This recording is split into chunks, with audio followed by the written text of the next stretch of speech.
There are those who see beauty in the gleaming power of a machine, and others who only see the perfect efficiency of the work performed by mechanical means. Still others see machines as a wonder of human creation. And indeed they are. The machines we see today represent the end product of the ingenuity of many of our ancestors. And now it's our turn to do our share, to improve the interaction between machines and people.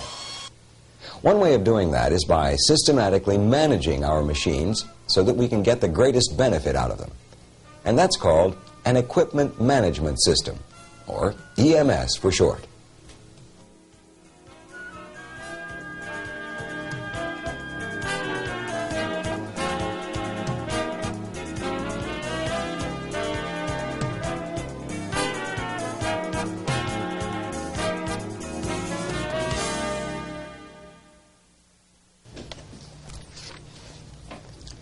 This videotape and the accompanying manual have been designed to assist you, the equipment manager, in developing and implementing an equipment management system.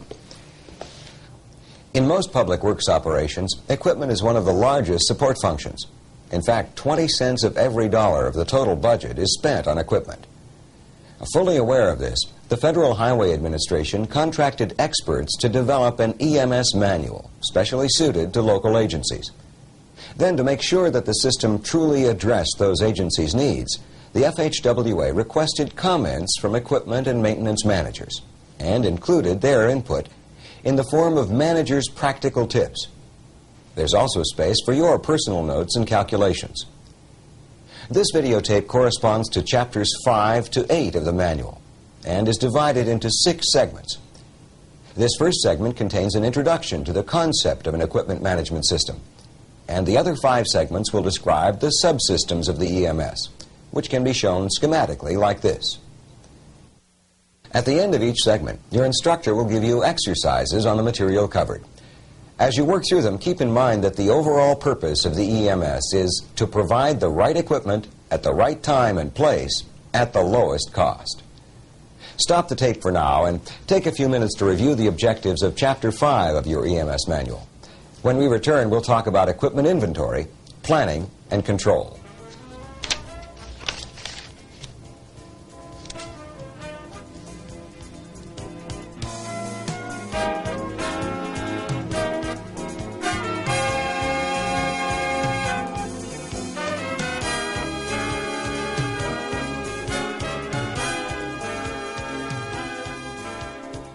In this segment, we'll discuss the first subsystem of an EMS, equipment planning, inventory, and control.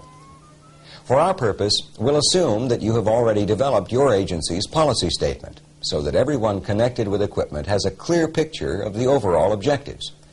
And we'll also assume that you've developed your EMS implementation schedule and have identified the individuals in the organization who will play a role in the implementation. Now, don't get me wrong, these are all big assumptions that we're making. Each one requires a great deal of thought and effort, because together they represent the foundation of your EMS. However, here we'll concentrate on the subsystems of the EMS. By using this modular approach, you can choose whether to implement all or some of the subsystems. We'll start with equipment planning, inventory, and control. There are 3 objectives in this subsystem: to identify the fleet size requirements, to maintain close control of the equipment inventory, and to carry out an economic replacement of the equipment. Well, let's look at each objective independently. As equipment manager, you have to meet the needs of the various users of equipment. This means that you need to plan the fleet and determine the best size and mix of purchase or rental equipment for each organizational unit. Although the actual process may take some months to accomplish, fleet planning can be summarized in these 7 steps.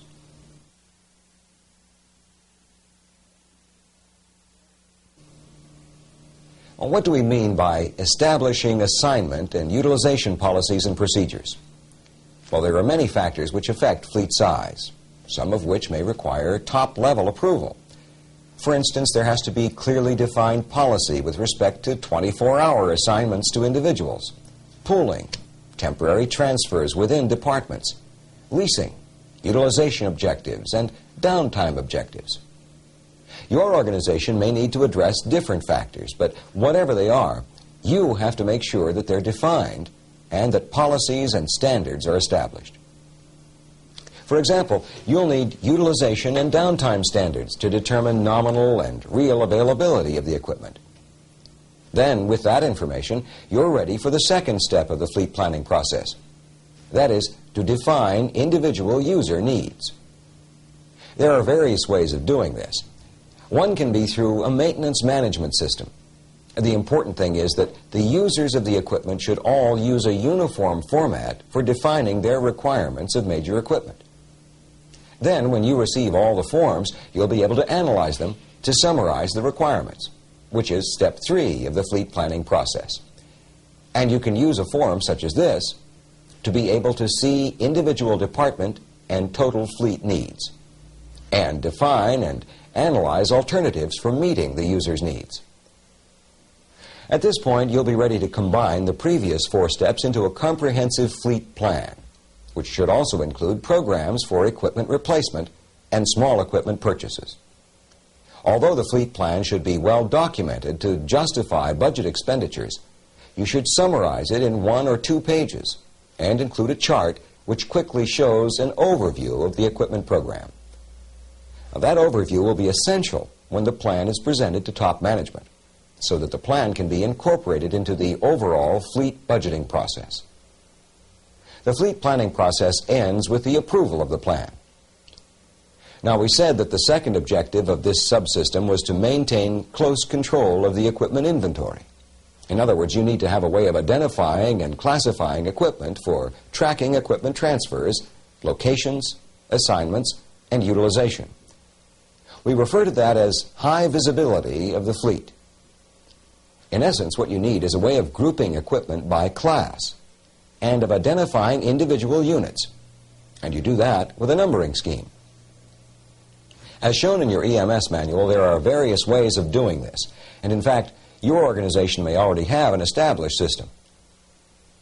The important point to remember is that, from your point of view, the numbering scheme should allow comparison of specific units with similar units.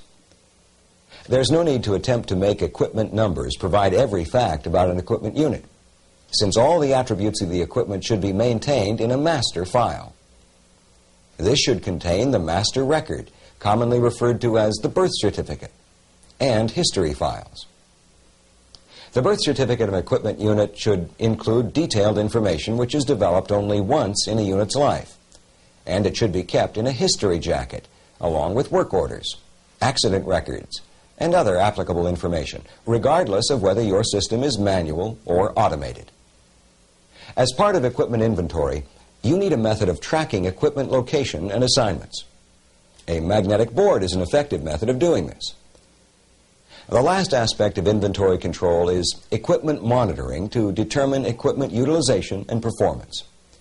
This is one area where a computer will be essential because the monitoring process can be very time-consuming. What has to be monitored is equipment availability, downtime, and utilization. The way to do this is to take the downtime information from the shop work order and calculate the percentage of nominal availability with this formula. Let's say that in 1 month there are 168 nominal hours available. If the shop work order for a particular unit indicates that it was down 11 hours during the month, and if you put those values in the formula, you would have a downtime of 6.5% and an availability of 93.5%. Now, these calculations allow you to determine when the equipment is available.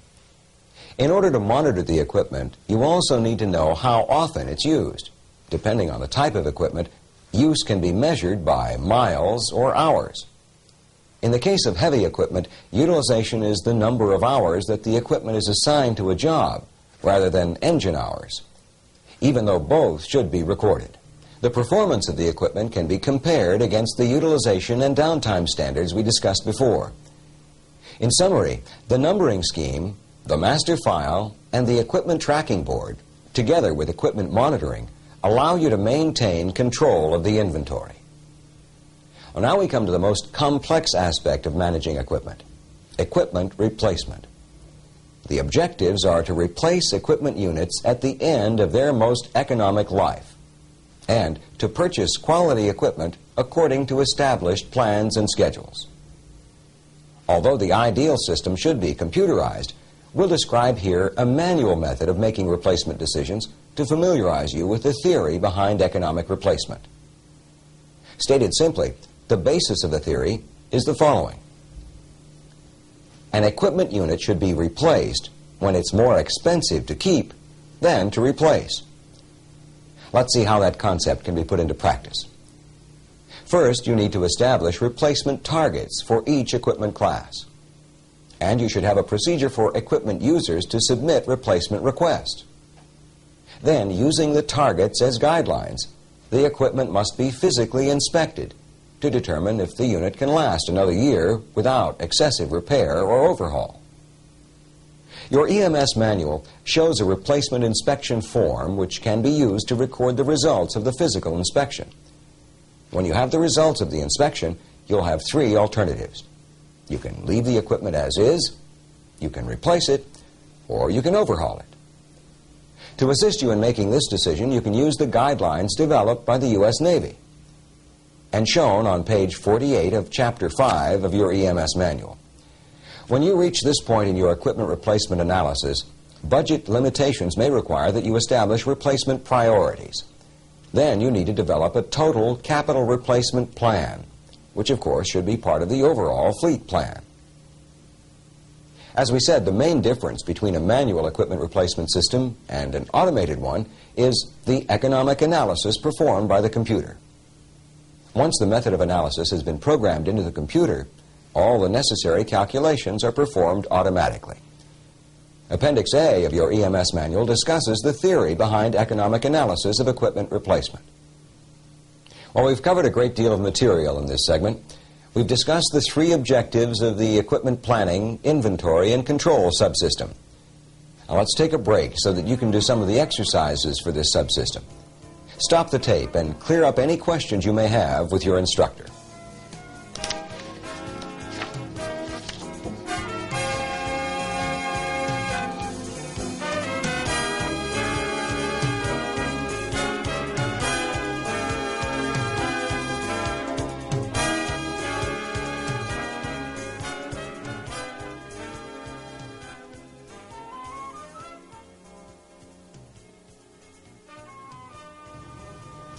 The objective of this segment is to serve as a guide for developing the equipment maintenance subsystem of the EMS. The importance of this subsystem lies in the fact that it can help you to minimize maintenance and repair costs. Equipment maintenance has three components: preventive maintenance, shop operations, and facilities. Preventive maintenance consists of all periodic scheduled services, which are aimed at maintaining safe and efficient operation, detecting potential breakdowns, and reducing equipment downtime. Shop operations involves management functions required to maintain the fleet at the least possible cost, including developing work procedures and repair job standards, and defining the workload, and establishing schedules. And the last component of equipment maintenance is shop facilities. Work quality, productivity, and worker safety are directly linked to suitable facilities. We'll discuss each of these three components from the development and implementation point of view. Well, let's start by listing the basic parts that should be included in a preventive maintenance or PM program. PM service intervals, PM service standards, long-range PM schedules, and schedule compliance and control procedure. Your aim in designing a PM program should be to select service intervals that result in the lowest total cost. The intervals can be based on time or usage. You can use the manufacturer's recommendations as a starting point, but you'll have to take into consideration special conditions that might affect the PM intervals. Along with the PM service intervals, you'll need to set service standards. In other words, the type of service and inspection to be performed at each interval. The best thing to do is to give a code to each type of service. Make sure that the specific services are identified so that the mechanic will know exactly what has to be done when he gets a unit in for PMB. PM service standards must include the name of the individual responsible for performing the PM service, the estimated hours for performing the service, a detailed list of inspections or services to be performed, and a list of parts needed. The time required for performing PM services can be estimated either by using existing information, by using commercial flat rate guides, or having a panel of experts.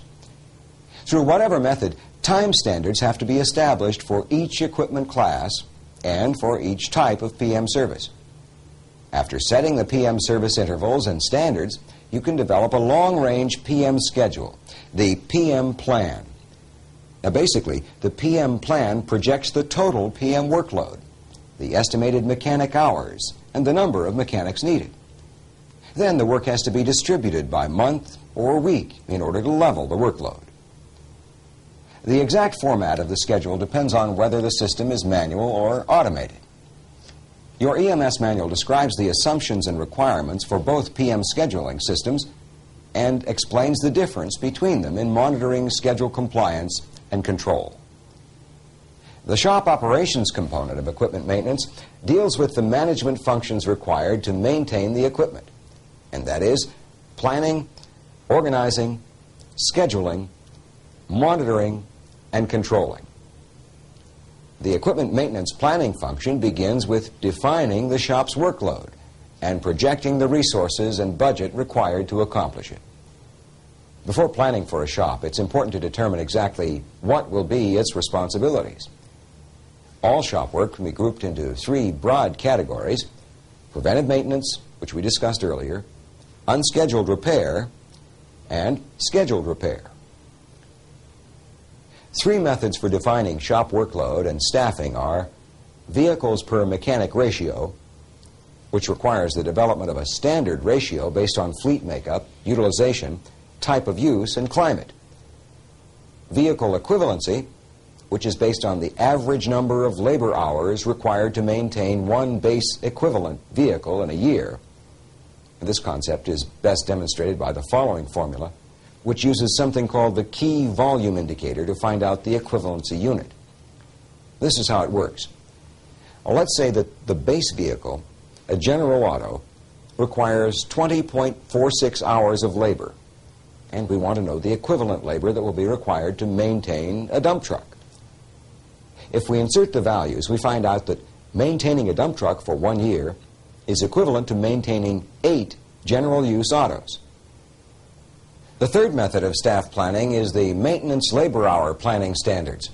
This method was developed by the U.S. Navy, and it estimates staffing needs on the basis of expected vehicle usage. Standard planning values are established per 1,000 miles, per hour, or per unit. Organizing the shop operations involves the distribution of the workload throughout the year, which includes three work categories: preventive maintenance, repair, and rebuild and overhaul. This graph illustrates how the shop workload can be distributed throughout the year. Now, the second aspect of the organizing function consists of determining skill requirements. Again, for the same work categories: PM, repair, and rebuilding and overhaul. Then, after defining the staffing levels and skill requirements, the next step is to determine how they can be provided most effectively. The analysis should tell whether peak needs should be handled by overtime, seasonal help, or contract work. Once you've made the various decisions with regard to staffing and skill requirements, you can begin scheduling, the third element of the management cycle. Scheduling is short-term planning, and it's impossible to operate an efficient shop without an effective scheduling system. There are some factors that influence the priority of a job request. For example, safety or the effect of downtime on user operations. This chart gives you some ideas for repair priority guidelines. Of course, your organization may have different requirements. What's important to recognize is the need for establishing priorities. As part of the EMS design for shop operations, a systematic scheduling procedure should be developed and implemented. A basic approach could consist of following these 5 steps. In step 1, your information would come directly from the 52-week schedule. And for Step 2, the Work Backlog Board would be your source of information. Past records would contain the facts you need for Step 3. Step 4 would require your reviewing PM standards or in-house standards. And for Step 5, you need the weekly shop schedule. And now we come to the monitoring and controlling element of management. Let's take a look at a form that's the basis of the workload control system. That's the shop work order, which has many variations, but which is used to authorize the work, approve expenditure of funds, assign mechanics to specific jobs, record estimated and actual labor, aid in shop workload monitoring, and capture data related to labor and parts usage, downtime, and type and cost of completed work. With the work order as the basic document, it's possible to establish a flow of work, which is illustrated in your manual. The last component of the equipment maintenance management subsystem deals with shop design and layout.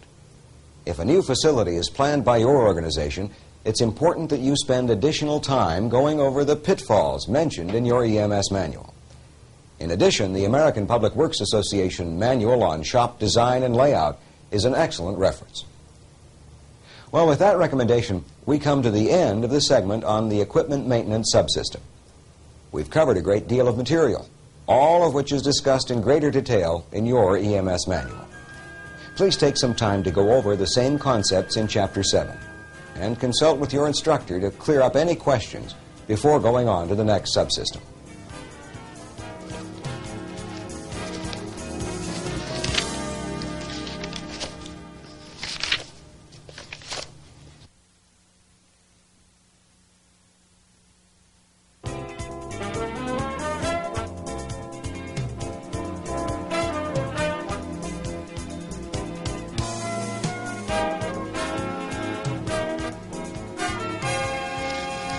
Parts and supplies management enables us to reduce equipment downtime by stocking the right types and quantities of parts while maintaining the inventory at the most economical level. Well, how exactly can we accomplish this? Well, we can do it by developing a system of managing parts and supplies which includes stock numbering and classification, stock selection and stock levels, parts and supplies inventory management, and fuel management. The American Trucking Association has developed a logical system for identifying parts, and it's partially described in the EMS manual.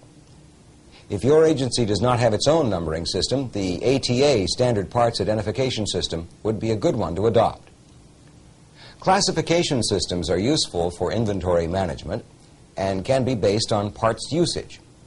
For example, you can classify parts as regular stock, seasonal stock, critical stock, or trial stock.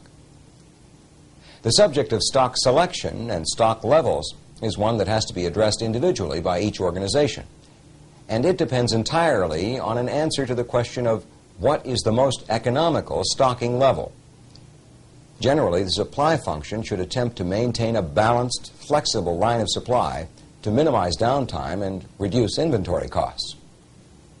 Three ways of determining the appropriate stock levels are the request fill rate, which is the capability of a stockroom to fill a parts request.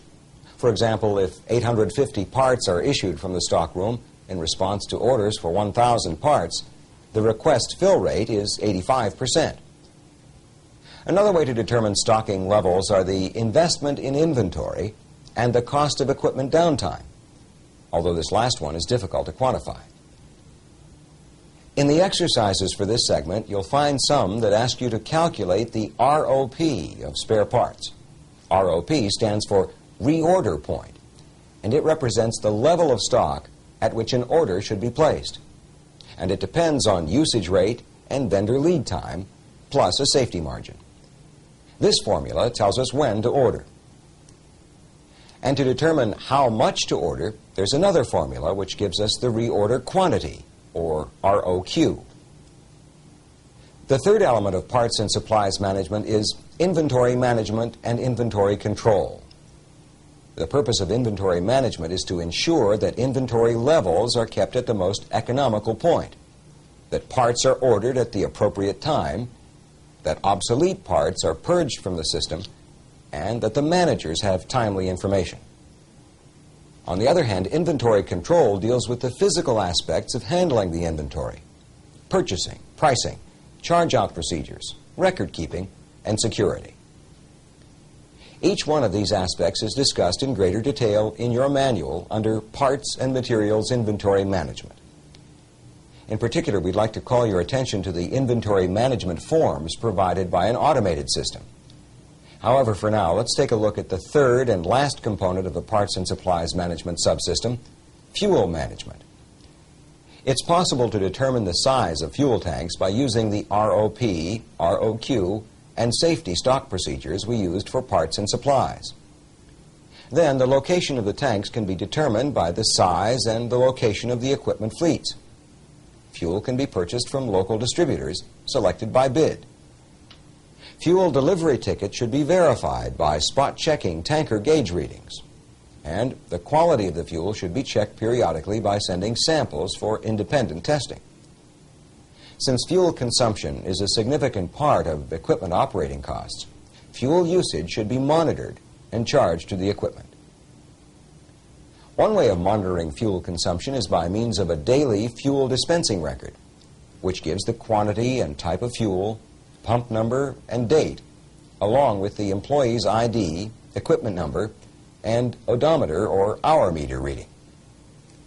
Then a monthly fuel usage summary can be used to monitor fuel usage for security reasons and for reordering. Speaking of security, there are a number of measures that can be used, such as padlocking the pumps and only issuing keys to those who are authorized to use fuel, or by having dispensing systems which use coded cards, similar to credit cards, issued to authorized users. Of course, there's no perfect system. Although spot checks can help, ultimately, all systems depend on the integrity of one or several employees. Well, this concludes the Parts and Supplies Management subsystem. Stop the tape and review this material in your manual. When we come back, we'll begin our discussion of financial management.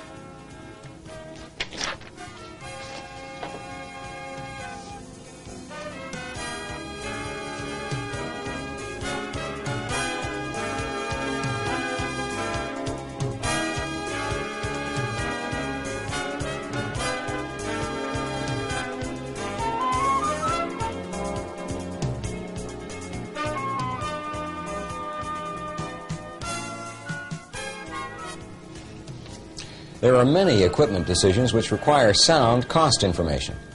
Since equipment is a key operational element, the financial management subsystem has to provide that information at the same time that it fits into the overall organizational standards or existing systems. The EMS should have a cost accounting system that defines equipment expenses and distributes them to the specific cost elements. The objective must be to give managers a picture of operating costs that relates specifically to their responsibilities and decisions. The key costs that should be incorporated into an equipment management cost accounting system are maintenance and repair, including significant indirect costs, fuel and lubricants, which should include all consumable operating supplies, and labor and benefits of those in charge of operating and maintaining pumps, as well as those transporting fuel. Parts distribution costs, which also include the costs of maintaining and operating parts storerooms, and wages and benefits of stockroom staff.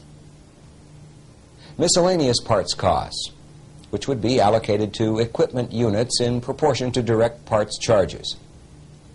Shop overhead costs, which should include all non-direct charges connected with the supervision, operation, and maintenance of central and field repair shops. And the general management and administration costs, which are all costs required to support planning, funding, operation, and maintenance of the equipment fleet. Ultimately, all costs should be allocated to each unit in the fleet so that it's possible to see the total cost for owning, maintaining, and operating the equipment. In the budgeting part of the financial management subsystem, we have to stress the importance of developing procedures which support the existing system. This graphic shows a development process which can be adapted to specific situations. The budget process allows you, as equipment manager, to identify high-cost items and to take the necessary corrective action. In other words, to improve cost control. An effective means of distributing equipment-related costs is through a chargeback or rental rate system. Basically, charging equipment rental rates to users permits user visibility and also puts a price on equipment availability and usage. There are various ways of developing a system of rental rates. The most effective consists of an ownership rate, which is charged as a flat monthly rate regardless of use, and an operating rate, which is charged per mile or hour of usage. The last part of financial management that I'd like to mention is an equipment fund. The primary purpose of such a fund is to provide the equipment manager with the funds to replace equipment when it's most economical. For the fund to function effectively, the funds that are allocated to it must not be used for other purposes. Other considerations for an equipment fund are discussed in greater detail at the end of Chapter 8. Take a few minutes to review this section and discuss it with your instructor.